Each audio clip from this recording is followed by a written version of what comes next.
중요한 것은 그럼 우리는 이것을 어떻게 대응해야 될 것인가. 이렇게 많은 시도를 하는 것이 미국만 잘 되는 게 목표, 이건 맞아요. 다른 뭐 프랑스, 독일 얘들은 다 시큰둥하게 팔짱 끼고 야 트럼프 뭐 계속 의기장만 나왔는데 한국은 진짜 우리의 뜻을 알고서 같이 의기투합해서 이 자유의 국제질서 아니면 미국의 번영을 하는데 많이 앞장서 도와줬다. 그럼 미국이 동양적인 생각이 아니라 하더라도 안 도와주겠습니까?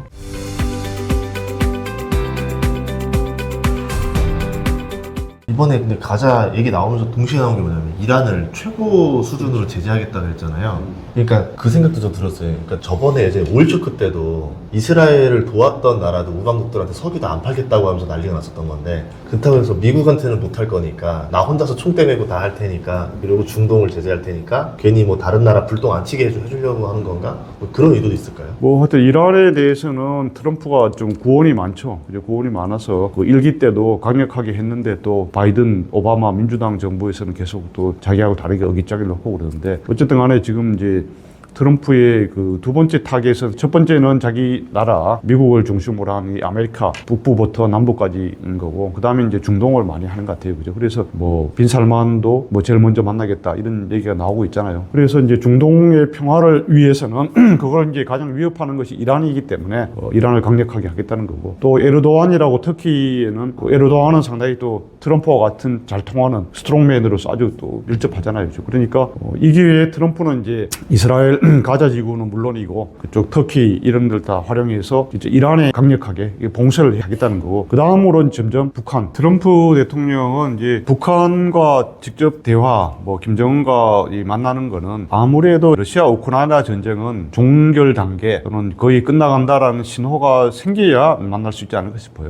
왜냐하면은 이제 북한 김정은이 러시아에 뭐 10,000명 그죠, 앞으로 더 할 수도 있다고 그러지만 그 파병한 상태에서 러시아로부터 많은 지원을 받잖아요. 경제적인 지원, 또 군사기술 첨단 이런 걸 많이 받고 있기 때문에 사실은 너무 행복할 거예요. 물론 군인들은 많이 죽어서 좀 불쌍하지만은 김정은 최고 통치자 입장에서는 자기들을 이렇게 강력하게 서포트해주는, 그렇게 탐내는 전략 군사 무기 자원들을 손쉽게 얻을 수 있으니까. 근데 트럼프 만나서는 별로 얻을 게 없어요, 사실은. 트럼프가 뭐 둘이서 이 밀실 대화하는 것도 아니고 전 세계가 지켜보고 또 한국도 막 일본도 보고 있는데 그냥 선물을 아무 조건 없이 줄 수 없잖아요. 그럼 서로 뭐 밀당을 계속 해야 되는데, 물론 이제 김정은이 세계 이 스포트라이트 받는 거는 좋지만은, 그러다가 지난번 그 하노이 정상회담처럼 빈손으로 가면은 자기 얼마나 그겁니까, 그죠? 그래서 서로 이해 계산을 해봤을 때 트럼프 입장에서도 얘가 이제 러시아 우크라이나 전쟁 끝나서 북한이 어디 기댈 데가 없고 도움을 어디 받을 데가 없다라는 생각이 들어야 트럼프 만나가지고 이거 트럼프 형님 뭐 좀 잘해주세요 이렇게 이제 지렛대가 생기는 건데, 지금 현재 입장에서는 지렛대가 안 생겨요. 트럼프 입장에서는. 또 김정은도 그러지 트럼프 아쉬울 거 없고. 그래서 저는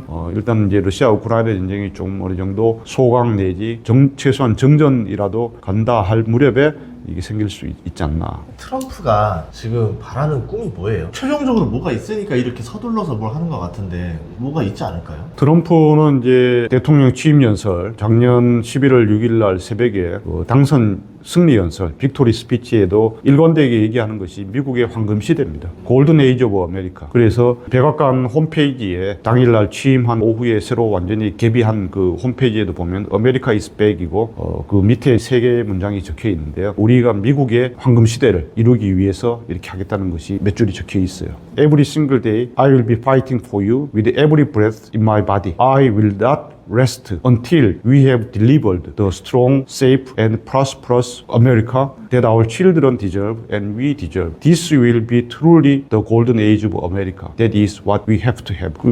제일 끝에 그게 나와요. 우리가 가져야 할 만한 진정한 미국의 황금 시대일 것입니다. 근데 다르게 해석하자면은 중국의 인공몽을 절대 허용하지 않겠다. 미국이 세계 최고의 국가로서 남도록 하겠다. 그게 미국 트럼프의 최고 목표인 겁니다. 그걸 이루기 위해서는 과거와 같은 미국이 모든 동맹국은 물론이고 동맹이 아닌 나라의 전쟁에서도 막 개입을 하고, 그래서 많은 자원을 썼잖아요. 아프가니스탄 전쟁, 이라크 전쟁, 아프간이나 이라크 뭐 동맹도 아니었잖아요. 그죠? 그런 데서 수천억 달러 쓰고 수만 명이 죽고 이런 거를 반복하지 않겠다. 그리고 동맹이라 해가지고 방위비 분담금도 적게 내고, 그래서 다 이 전략자산 전개하는 것도 그렇고 다 미국 비용으로 다 한 것. 그렇게 하는 건 좋은데 걔들이 죄송한데 동맹국들이 미국을 상대로 해서는 또 엄청난 무역 흑자를 내고 자기들은 잘 살아. 한국에 와보면 여기 지하철 5호선, 7호선, 9호선 너무 좋아. 미국의 뉴욕 지하철 너무 형편없어. 인프라도 막 도로도 그렇고 댐도 그렇고 이렇게 되고. 미국이 이렇게 살아서는 절대 그 중국의 추격도 못 따돌리지만은 미국이 점점 쇠퇴하는 국가가 된다. 2등 국가, 3등 국가가 된다. 지금까지 국제사회에 대해서 해온 룰을 우리는 이제는 바꿔야 된다. 그리고 국내에서도 미국의 이 워싱턴의 이스태블리시먼트 기득권들이 좋은 말 많이 하고 다이버시티 또는 뭐 성소수자 배려하고 다 좋은데 결국 그렇게 해서 뭐냐. 미국의 이 능력주의가 사라지고 진짜 이 인종, 성, 뭐에 따라 가지고 관용을 베풀어주고 미국 전체가 이 무너지고 있다. 경쟁력이 떨어지고 있고 사회의 기강이 없어지고 또 미국의 근본 정신이 기독교와 가정인데 이게 해체되고 있다. 뭐 스포츠에 트랜스젠더가 하는 그런 별개이지만 그런 건 사소한 거고 군대도 마찬가지다. 이걸 다 바로잡아야겠다. 그리고 워싱턴 기득권층이 자세히 보면은 사실은 미국 국민들 특히 중산층이나 중하층 그 노동자들을 대변하는 것이 아니고 오히려 외국하고 결탁을 해서 우크라이나하고 아니면 중국하고 또 파나마 콜롬비아하고 결탁을 해서 거기에 도와주고 뭐 하면서 리베이트 받고 캐시 받고 오바마 뭐 강연 한번 하면 100만 불 200만 불 주는 게 다 그 캐시 그잖아요. 사실은 로비이고 매수하는 거지. 그리고 그 사람 한 사람만 하는 게 아니고 오바마와 연결된 사람들이 연락하면 다 그걸 도와주는 거잖아요. 이게 실타래처럼 얽혀 있는 것이 미국의 딥스테이트다.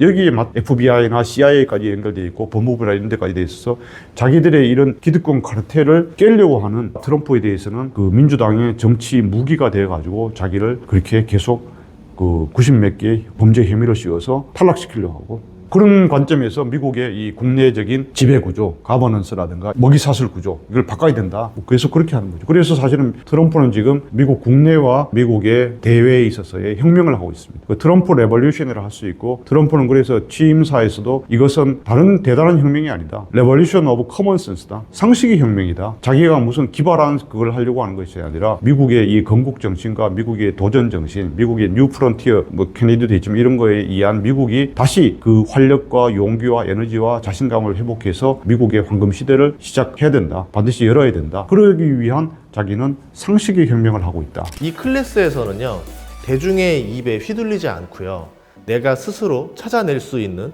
돈의 흐름을 읽을 수 있는 방법을 알려드리려고 합니다. 미국이라는 나라가 잘 살다가 가만히 내버려두면 망해가는 게 이제 눈에 보이니까 미국 국민들 입장에서도 트럼프라는 사람이 나와주길 다 기다리고 있었던 거고 마침 트럼프가 그 국민들이 열망하던 그 모습으로 캐릭터로 나왔던 거고 결국 그 국민들이 원하는 거를 대신 지금 이뤄주는 그렇습니다. 대리자의 역할을 하고 있다. 저만 그렇게 보는 게 아니고 이 1992년인가 이때 이제 역사의 종언이라고 쓴 프란시스 후쿠야마라는 분이 있어요. 지금 현재 스탠포드대 교수로 있는데 그분도 그런 생각을 하고 있더라고요. 뉴욕타임스 기고도 했었고 얼마 전에 일본 중앙공론이라는 월간지에 인터뷰도 했더라고요. 거기도 보면 트럼프의 재선이 갖는 세계사적인 의미, 세계사적인 역할을 했는데 바로 그런 겁니다. 그래서 바이든이 트럼프 1기가 그때 과거에 약간 역사의 우연이다, 일탈이었다 이렇게 처음에 봤었어요. 그러나 지금 트럼프 2기 때 지난해 대선에서 압도적인 승리, 7개의 경합주는 물론이고 전국 투표에서도 트럼프가 앞서고 연방 상원, 하원 다 앞섰거든요. 이거는 미국 사람들이 이 트럼피즘에 대해서 미국의 국가 진로를 이렇게 해달라고 위탁한 거다. 맨데이트, 명령서를 준 거다. 이렇게 보고 이것이 하나의 새로운 역사의 흐름이고 세계사의 전환점이 된다라고 프란시스 후쿠야마도 그렇게 주장을 하고 분석을 하고 있더라고요. 저도 좀 그렇게 생각하는 게 트럼프가 이렇게 된 걸 봤잖아요. 그러면 선거를 앞둔 다른 나라들도 보면 지금 시대는 사람들이 트럼프를 원하는구나.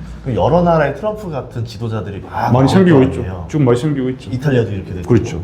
계속 이제 그런 류의 지도자들이 이제 많이 등장하겠네요. 그렇죠. 지금 현재 이탈리아의 그 조르주 여성 총리 비롯해서 아르헨티나의 밀레이, 또 헝가리의 빅토르 오르반, 영국이 최근에 개혁당 지금 그 지지율 1위가 됐대요, 그죠? 그 다음에 몇몇 나라가 있죠. 과거에 이제 세상을 떠났지만은 아베 신조도 마찬가지입니다. 대표적인 특징이 우파 민족주의인 거죠. 그분들의 기본적인 생각은. 그래서 세계화라는 것이 어떻게 보면 리버럴한 이 좌파주의에 가까운데 좌파주의라기보다는 전 세계를 오픈해서 자국의 국가 이익보다는 전 세계가 자유무역 그걸 해서 서로 잘 살고 이렇게 하자는 거 아닙니까? 그죠? 그런데 지금은 그게 아닌 거죠. 특히 유럽 같으면은 난민 문제라든가 또 지나친 환경보호라든가 이런 것이 같이 대두되면서 이제 우파화, 우경화되고 있고 또 민족주의가 이제 발흥을 하는 거죠. 그래서 저는 이제 트럼프가 상식의 혁명이다 했습니다만은 트럼프가 벌이는 것이 또 앞으로도 계속 그럴 겁니다. 트럼프는 이제 그 1월 19일 날 취임 전야 축하 만찬을 하는 자리에서 그랬어요. 자기는 나의 공약을 이루기 위해서 대통령이 내일 취임하면은 단 한순간도 쉬지 않고 그걸 진짜 시간을 허비하지 않겠다 그랬는데 트럼프가 진짜 지금도 보면은 거의 뭐 한순간에 쉬겠습니다만은 계속 하루도 쉬지 않고 거의 뉴스를 막 내잖아요. 어떨 때는 뭐 주말에도 행정명령도 하고 뭐 발표도 하고 뭐 소셜 트루스 거기도 올리고 막 이러는데 트럼프가 이렇게 하는 것은 상식의 혁명을 넘어서 국제 질서를 바꾸고 또 국내 질서를 바꾸는 거예요. 그래서 혼란스럽게 보이고 기존의 관점과 생각으로 보면은 트럼프가 역시 미친놈이구나. 남의 땅을 남의 나라 국토를 막 그 지가 점령을 하려고 하고 또 USAID 이런 것도 폐쇄하려고 교육부도 없애려고 하고 공무원들도 잘라버리려고 하고 변화하는 건 좋은데 이거 이제 또라이 아니냐 이렇게 볼 수 있는데 저는 트럼프가 평상시에 혁명을 하다 보니까 이런 혼란이 느껴지고 또 제정신이 아니다라고 하는 거라고 생각됩니다. 특히 이제 국제적인 측면에서 본다면은 과거에 이제 1945년에 전후 세계 질서가 형성되어서 이것이 올해로 80년이 됐는데 그때 그 유엔이란 국제연합이라는 그걸 만들기 위해서도 1944년 8월 20일부터 한 10월 7, 8일까지 한 달 반 동안 그 2차 세계대전 종전 직전이지만은 그 승전국인 그 연합국의 미국, 영국, 그 소련, 중국 한 달 반 동안 워싱턴 DC 조지타운에 있는 덤버튼 옥스라는 저택에서 만나서 그 회의를 했어요. 그거를 위해서 아주 자세하게 이 조율을 많이 했어요. 전시라는 긴박한 상황에서도 한 달 반이나 걸렸어요. 근데 지금은 전시도 아니고 평시에 트럼프가 생각하는 또 미국 사람들이 원하는 새로운 국제 질서를 만들어야 되는데 그 다자 회의를 할 수가 없어요. 할 수도 없고 또 그걸 설명할 명분도 없어요, 사실은. 그래서 트럼프는 제가 봤을 때 개별 국가들하고 각계격파를 지금 계속하고 있다. 그리고 멕시코와 캐나다는 시범 케이스로 된 거고 중국하고는 앞으로 이거는 그냥 오픈 게임, 연습 게임인 거고 이보다 몇 배 더한 것이 계속 밀고 땡기기 내지 이런 시도가 있을 거고 다른 나라에 대해서도 마찬가지입니다. 일본이나 한국도 그 동맹국이지만은 그 뭔가 미국을 위해서 아니면 자유주의 국제 질서를 위해서 트럼프는 그렇다고 해서 전체주의나 공산주의, 권위주의하고 타협할 사람은 절대 아닙니다. 거기에 대한 확고한 신념이 있어요. 우리나라 그때 2017년 11월 8일인가요? 그때 국회에 와서 연설한 내용도 보면 그렇고 이번에 그 트럼프 취임사에서 보면 마찬가지지만은 이런 시도를 계속할 것이기 때문에 트럼프 혁명에 대해서 부정적으로 너무 지금 혼란스럽게만 볼 건 아니다 이거죠. 트럼프가 갖고 있는 이것은 사실상 평시에 있어서 세계 질서 그리고 미국 국내 질서를 혁명적으로 바꾸는 과정에 있다. 중요한 것은 그럼 우리는 이것을 어떻게 대응해야 될 것인가 그 생각을 안 할 수가 없는데 근데 이제 말씀드린 대로 트럼프 이렇게 많은 시도를 하는 것이 미국만 잘 되는 게 목표 이건 맞아요. 첫 번째 목표는 그거지만 그로 인해 가지고 미국이 그럼 글로벌한 역할을 전혀 안 하겠느냐 그건 아닌 거죠. 미국이 과거에 2차 세계대전 직전에는 미국 전 세계 GDP 한 40% 가까이를 차지했는데 지금 한 27% 정도예요. 그리고 중국이 한 17% 정도 되지 않습니까? 그래서 다시 중국을 거의 쫓아내고 미국이 이제 압도적인 그걸 하면은 미국의 마음이 좀 더 관대해질 거라고 생각하고 그걸 위해서 계속 하는 거고 그 하는 과정에서도 이 자유주의 국제 질서를 최대한이 아니라 수호를 하겠다는 것이지 뭐 이거를 미국만 잘 되고 뭐 대만이 어느 나라 가든지 말든지 그거는 상관없다. 그건 말로는 그렇게 하고 있어요. 말로는 그렇게 하지만은 전 밑에 있는 참모들도 그렇고 장관들도 그렇고 전혀 그렇지 않다고 보고 큰 돈을 투자하는 사람일수록 수익률보다는 성공률이 더 중요하다는 것을 깨닫고 계실 거예요. 제 모든 노하우를 담았으니까 여러분들도 같이 참여해서 다 같이 경제적 자유를 누렸으면 좋겠습니다. 그래서 한국은 저는 이런 상황에서 선택이랄까 잘 판단을 해야 됩니다. 한국은 제가 봤을 때는 그래도 미국하고 또 자유주의 세력하고 좋다. 왜냐하면 구간이 명간이어서가 아니라 일단 미국은 한국하고 멀리 떨어져 있잖아요. 태평양을 경계로서 멀리 떨어져 있고 뭐 캐나다 보고는 50에 한 번째 주가 되자 이런 말을 하기도 했지만은 한국을 점령하거나 한국 대통령 별로 되고 싶은 생각 없어요. 미국 사람들이. 점령하고 싶지는 않잖아요. 식민지까지는 안 하잖아요. 근데 거꾸로 반대로 중국이 만약 그런다? 그럼 쉽게 말해서 이제 한국은 제2의 홍콩이 되는 거죠. 그죠? 우선 산업부터 많이 겹치니까 그렇죠. 타격을 받겠죠. 그러면 산업도 완전히 다 하청 그게 되는 거죠. 그렇죠.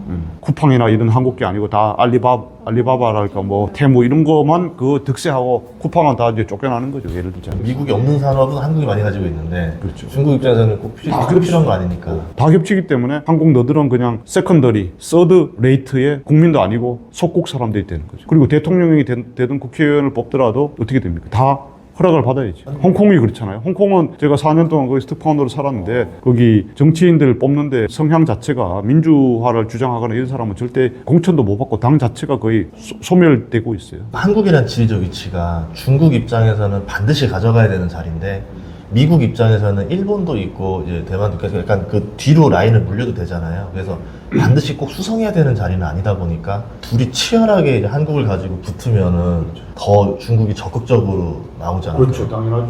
중국이 더 적극적으로 하죠. 그리고 중국은 한국 사람 보기에 이제 일단 우리가 몇천 년 동안, 최소한 2000년 동안 중국 문화와 많은 관계를 맺었잖아요. 미국하고 알게 된 것은 뭐 100년 조금 넘고 1884년 그때 한미 수호 통상수호조약 한 이후로 이제 알게 된 거고, 그나마 이제 6.25를 계기로 해서 많이 이제 가까워진 거지. 그전에는 2000년 동안 중국하고 같이 살았으니까 중국식 뭐 한자, 또 문화, 음식, 또 뭐 술, 이런 게 다 너무 비슷하잖아요. 이제. 그러니까 한국 사람들이 너무 쉽게 이제 중국에 포섭되고 거기 녹아드는 경향이 있죠. 그래서 저는 중요한 것이 이 와중에서 한국의 지식인들, 전인구 대표님 유튜브를 듣는 시청자분들은 진짜 깨어 있어야 한다. 진짜 우리가 어떻게 생각하고 판단할 것이냐가 진짜 중요하다. 우리가 지금 살고 있고 우리의 후배들 또 아니면 자녀들 이 어떤 세상에 살도록 해야 될 것인가 이제 잘 판단을 해야 된다. 우리가 뭐 값싼 물건이라 그래서 알리, 테무, 쉬인 이런 것만 자꾸 하는 게 뭐 그걸 제가 이용하지 말라는 게 아니라 진짜 결정적인 순간에 우리가 미중의 선택을 잘 해야 되고 또 거기에서 우리가 어떤 역할을 해야 되냐 하고, 특히 이제 우리나라의 엘리트나 지도자들은 더 각성을 해야 될 것이 지금 우리의 역량이 그죠? 우리의 판단에 따라 가지고 우리가 어느 편을 드느냐에 따라 가지고 미국이 지배하는 자유주의 국제 질서가 살아남을 수 있고, 반대로 중국 편에 들어가면은 중국이 지배하는 세계 질서가 또 될 수가 있어요. 한국이 옛날에는 뭐 조그마한 나라였다면 지금은 거의 돌고래 정도는 된다 그러잖아요. 한국의 경제적 위상 또 군사적 위상이 낮지는 않아요. 뭐 미국, 중국하고 비교하면 낮지만은. 그래서 특히 동북아란 이 위치에 있으면서 그래서 우리가 지도자들, 엘리트들의 판단이 아주 중요하죠. 우리 보통 사람들, 투표하는 사람도 중요하지만은, 그래서 국가의 방향, 외교의 방향 이런 것을 야 진짜 트럼프가 개판 치는 것 같고 마음에 안 들고, 과거에 미국의 10년 전, 20년 전 미국의 대통령이라고 수준도 안 맞는 것 같아 보이지만은 트럼프의 본심이 뭐냐, 트럼프의 진짜 의도하는 바가 뭐냐를 해서 우리가 트럼프하고 같이 손잡고 트럼프 이익이 더 넓게 난 미국을 성공시키도록 도와주는 것이 한국을 위해서도 좋고 세계사에서도 적극적으로 기여하는 거다. 트럼프의 성공이 한국의 성공이다. 우리가 성공하고 우리가 더 도약하고 중국의 영향권, 중국의 세력권에서 포획돼서 살지 않으려면은 미국이 잘 되도록, 트럼프가 잘 되도록 도와주고 우리가 역할을 해야 된다. 그런 생각을 저는 가져야 된다고 봅니다. 이 책에도 썼습니다만은 자세히 보면 트럼프가 그리려고 하는 거, 바라고 있는 세상의 모습이 있어요. 그리고 그건 명확해요. 명확한 미국의 아까 말한 번영, 황금시대와 또 자유주의 국제질서의 승리, 세계의 평화, 안전 이런 건데 거기에 한국이 같이 동참을 해서 그걸 만들어야죠. 만들고 우리의 몫을 또 얻고 윈윈 앤드 우리의 테이크를 해서 다른 뭐 프랑스, 독일 얘들은 다 시큰둥하게 팔짱 끼고 야 트럼프 뭐 계속 의기장만 나왔는데 한국은 진짜 우리의 뜻을 알고서 같이 의기투합해서 이 자유주의 국제질서 아니면 미국의 번영을 하는데 많이 앞장서 도와줬다. 그럼 미국이 동양적인 생각이 아니라 하더라도 안 도와주겠습니까? 다른 나라는 관세 15%, 10%지만 한국은 5% 아니면 어떤 건 면제. 트럼프 충분히 할 수 있어요. 그러도록 그걸 만드는 것이 우리나라 엘리트들과 지도자들, 담당자들의 역할이 아니냐 이런 생각합니다. 네, 단순히 그 트럼프라는 괴짜 이미지를 넘어서 그 진짜 트럼프의 속내와 의도를 우리가 조금 더 파악을 해야 될 것 같고요. 오늘 되게 깊이 있는 이야기 너무 도움이 된 것 같습니다. 진짜 저번에는 트럼프 취임 전에 들었었던 거고 이번에는 취임 이후에 들으니까 한마디 한마디가 쏙쏙 들려요. 현실로 와닿기 시작하니까 아, 이 말이었었구나 이러면서 오늘 많이 배우고 갑니다. 아유, 네, 감사합니다. 고맙습니다. 네, 감사합니다. 감사합니다. 예.